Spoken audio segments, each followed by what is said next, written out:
மரண சிந்தனை. அஸ்ஸலாமு அலைக்கும் வரஹ்மத்துல்லாஹி தஆலா வபரகாத்து. எல்லா புகழும் ஏகவல்லோன் அல்லாஹ் ஒருவனுக்கே.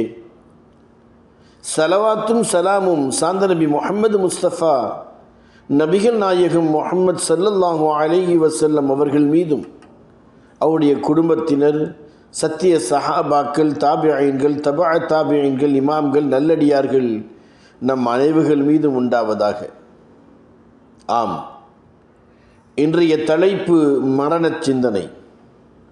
அன்றாடும் நம் வாழ்வில் அவர் இன்று மரணித்து விட்டார், இவர் மரணித்து விட்டார் என்ற மரண செய்திகள் வந்து கொண்டே இருக்கின்றன. குழந்தை பிறக்கின்றது என்று சொன்னால் அந்த குழந்தை இறக்கத்தான் செய்யும். அது ஒரு நிமிடமோ, ஒரு மணித்துளிகளோ, ஒரு நாளோ, ஒரு வருடமோ, பல வருடங்களோ, எத்தனை ஆண்டுகள் என்று யாரும் சொல்லிட முடியாது. அல்லாஹ் ஜல்லஷானஹு வ தஆலா அவனது அருள்மறையாம் அல் குர்ஆனிலே கூறி காட்டும் பொழுது, வலிகுல்லி உம்மத்தின் அஜல் ஃபஇதா ஜாஅ அஜலுஹும் லா யஸ்தஅகிரூன ஸாஅத்தம் வலா யஸ்தக்திமூன் என்று சொல்லி காட்டுகிறார். ஒவ்வொரு இனத்தாரும் வாழ்வதற்கென ஒரு காலம் உண்டு. அவர்களுடைய அந்த முடிவு காலம் வரும்பொழுது அவர்கள் ஒரு கணப்பொழுதேனும் முந்தவும் மாட்டார்கள், பிந்தவும் மாட்டார்கள். எனவே ஒவ்வொரு ஆத்மாவும் மரணத்தை சுவைத்தே தீரும் என்றும் அல்லாஹ் ஜல்லஷானஹு வ தஆலா அல் குர்ஆனிலே கூறி காட்டும் பொழுது, குல்லு நஃப்ஸின் ஸாயிகத்துல் மௌத் என்ற வசனத்திலே சொல்லி காட்டியிருக்கிறார். மற்றொரு இடத்திலே அல்லாஹ் சொல்லும் பொழுது, ஈமான் கொண்டவர்களே, நீங்கள் அல்லாஹ்வுக்கு அஞ்சிக் கொள்ளுங்கள், மேலும் ஒவ்வொரு ஆத்மாவும் நாளை மறுமைக்காக தான் என்ன நன்மை முன்கூட்டி அனுப்பி வைத்திருக்கிறது என்பதை கவனித்து கொள்ளட்டும். இன்னும் நீங்கள் அல்லாஹ்வை அஞ்சிக் கொள்ளுங்கள், நிச்சயமாக அல்லாஹ் நீங்கள் செய்பவற்றை நன்கு அறிந்தவன் என்ற வசனத்திலே நாம் காணுகிறோம். அன்றாட மரணத்தை நாம் கேள்விப்படுகிறோம். மரணம் நம்மை அழைக்கிறது. மரணம் எந்த நேரத்தில் நம்மை அழைக்கும் என்பது யாருக்கும் தெரியாது. வா என்ற அழைப்போடு மட்டும் அது வருகிறது.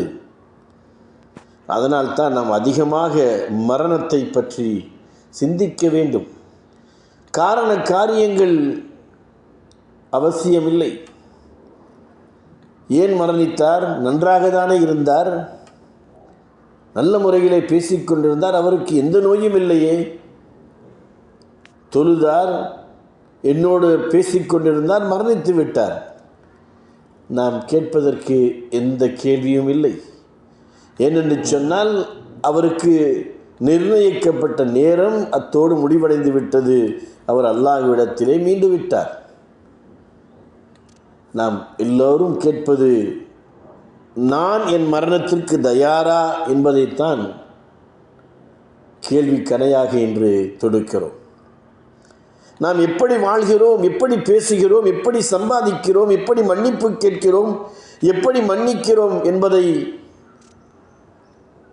சுய பரிசோதனை செய்து கொள்ள வேண்டும். உண்மையிலேயே இங்கே விளக்கம் கேட்க தேவையில்லை.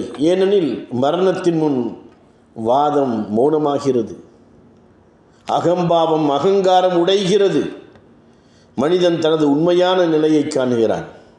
ஆம், இதுதான் நிதர்சனமான உண்மை. நாம் நினைத்து கொண்டிருக்கிறோம் பொருளாதாரம் சரியாக இருந்தால் நம்முடைய வாழ்நாள் நீடித்துவிடும் என்று. இல்லை இல்லை, அந்த காலம் வந்துவிட்டால், அந்த நேரம் முடிந்து விட்டால், எங்கிருந்தாலும் சரி, எக்கு கோட்டைக்குள் இருந்தாலும் சரி, மரணம் நம்மை அடைந்தே தீரும். அல்லாஹு ஜல்லஷானஹு வ தஆலா கூறி காட்டியபடி எங்கிருந்தாலும், எந்த நேரத்திலும், எந்த நிலையிலும் மரணம் உங்களை சுவைத்தே தீரும் என்கிறான். எனவே மனிதன் என்ற அடிப்படையிலே நாம் காரணம் தேடுவோம். அது இயல்பான ஒன்றுதான், அது குற்றம் அல்ல.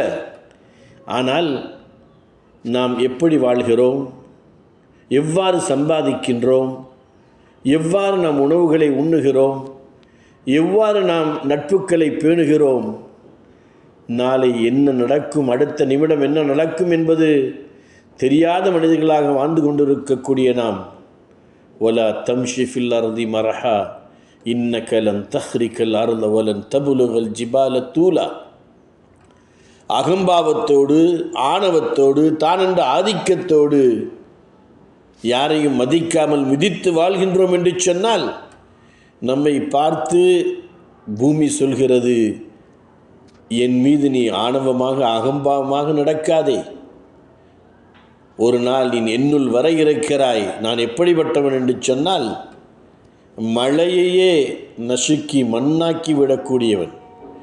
எனவே நிதர்சனமான உண்மையை, வாழ்வியலின் உண்மையான அர்த்தத்தை புரிந்து அன்போடு வாழ்வோம், பண்போடு வாழ்வோம்.